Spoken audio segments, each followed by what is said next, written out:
everyone, for today's presentation, I'll be elaborating on the creation of Bhutan's National Happiness Index, a systematic measure of a nation's progress that, that the country used instead of a GDP to determine the economic growth. This discussion is based on my reading Michael Gravel's article, The Gross National Happiness in the Bhutan's political institution and implementation. In addition, the key insights and the questions regarding the feasibility of the GNH. Starting this presentation, I want you to keep in mind two central questions which we will be going back towards the later parts of discussion.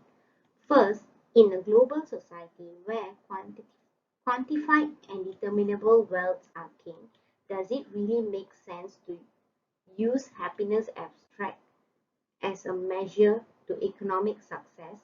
Lastly, is it feasible that Bhutan's metric for progress be used as a determiner for other country progress, considering the difference in the nation socio-economic factor? First thing first, what is GNH? It was first conceptualized by the fourth king of Bhutan, Jimmy Sengay. The systematic index results from Bhutan's long history of governance structure that are rooted to their cultural principle and religion, particularly the pillars of Mahayana Buddhism. During 1972, the king declared GNH to be more important economic matrix than the GDP, which he added that the later matrix promotes greed and materialism, that does not promote holistic national growth. Different versions of GNH has been adopted by different countries post-21st century, giving the attribution to the growing popularity of Bhutan's system. However, it's important to note that the GNH is not just a project that was conceptualized overnight. To trace the roots of the index, it's crucial to go back towards the important milestone of Bhutanese history, starting from its unification under a one government territorial authority, which traced into two-fold style of governance. Under this government, the first legal codes were established. There were two of them. One is the Lacho Giawachu, which is known as the 10 Pious Acts, and the Miko Tasgamacharu, which is known as the 16 Righteous Acts. These tenets guided the early Bhutanese society into creating the body of their heavily inspired religious custom and belief. These included the basic morals such as the evasion against the crimes and misleads, promotes the different types of rituals such as honesty and being generous, and also emphasize on the culture preventions. Lastly, perhaps the most important aspect of this transformation, the premium was placed on the collective Bhutanese goal of achieving human happiness, which the country believe is a collective effort of every member of the society should contribute towards it.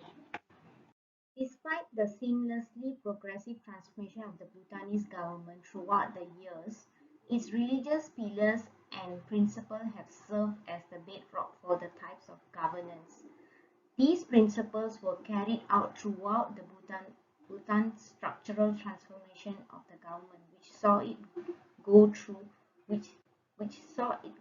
from the hereditary monarchy to a more constitutional ones.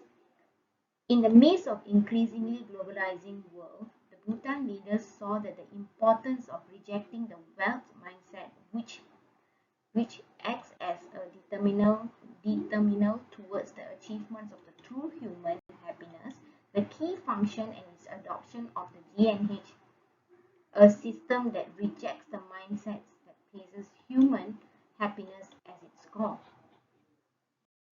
Traditional Bhutanese beliefs did not think that creative quantitative indicators for its happiness index were necessary. Initially, the indicators of the principle were still heavily rooted in Mahayana Buddhism and Bhutanese principle, as these were consistent with the Buddhism version, Bhutanese version of quantified progress, which is alive by GDP. However, the popular demand and the pressure from other nations promoted Bhutan to implement a quantified, quantified guideline accompanying with the GNH. This led to creating the GNH four pillars, which is sustainable development, good government, good governance, culture preservation, and the environmental preservation. Each pillars were further divided into 9 domains, each having its own aspects that the pillar focuses on.